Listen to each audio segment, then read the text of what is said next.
n'est pas du tout 9h, enfin pas encore. Il est 8h33 sur Europe 1. Thomas Soto. Et c'est la revue de presse de Natacha Polony. Bonjour Natacha. Bonjour Thomas, bonjour Julie et bonjour à tous. Alors ce matin, une de vos journaux, évidemment, on remanie. La Provence, saison 1, épisode 2. L'opinion, comment Macron a géré sa première crise politique. Aujourd'hui en France, les dessous d'un déminage. Le Figaro, remaniement, la marche continue sans Bayrou. Et puis alors bon, la canicule fait craquer à peu près tout le monde. Du coup, Libération a fait une espèce de petit mix. Vous avez une énorme photo d'Emmanuel Macron et deux gigantesques demi-oranges à la place des yeux. Oui, ça doit être une promesse de fraîcheur. Alors, il fallait un titre pour justifier ça. Bayrou out, pas de quartier. Pas de quartier d'orange, évidemment. Le remaniement pour commencer, Natacha. Alors, ils hésitent ce matin, les éditorialistes. Oui, ce remaniement sous contrainte est-il la preuve que le monde politique est définitivement incurable ? Ou marque-t-il les derniers soubresauts de la vieille politique avant de repartir du bon pied, se demande Michel Urvois dans Ouest France. Au final, écrit Maurice Bontingue dans la Charente Libre, ce nouveau gouvernement aux multiples inconnus UES est une équation fragile entre les techniciens de gauche, la garde rapprochée du président et des très jeunes constructifs de droite. L'ensemble plus techno que Shabadabada n'a pas la fraîcheur des 440 députés débutants, juge Alain Duzard dans l'Est républicain, mais l'action requiert un minimum d'expérience. Alors Jean-Marc Chevauché, dans le Courrier Picard, est lui beaucoup plus sévère. Un rééquilibrage très classique en somme, écrit-il. Rien de nouveau sous la canicule de la France. Beaucoup de ministres sont comme toujours passés par l'ENA. Les membres du gouvernement issus des cabinets ministériels sont toujours là. Les réflexes du vieux monde sont tenaces. Tout a changé, mais tout est pareil. Seul entorse au code, plein de nouveaux. Mais sur du beurre rance, écrit-il, l'étiquette beurre frais ne le rend pas plus digeste. Bon, d'autres, comme Bernard Stéphane dans La Montagne, estiment au contraire que ce fut une belle journée pour le président.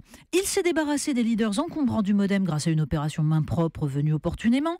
Il n'est pas étranger à la cassure des députés LR avec la création à l'Assemblée nationale du groupe de la droite macronienne.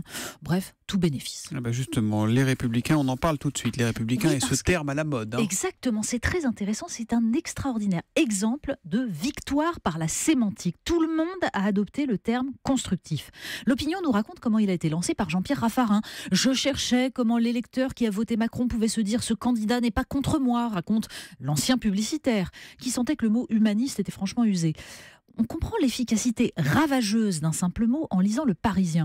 Comme si nous étions des élus soucieux, comme si nous n'étions pas des élus soucieux de servir l'intérêt général. C'est vraiment minable, enrage Laurent Wauquiez. Moi, à leur place, je me serais plutôt appelé le club des mangeurs de soupe ou les destructifs. Bah oui, mais c'est raté, justement.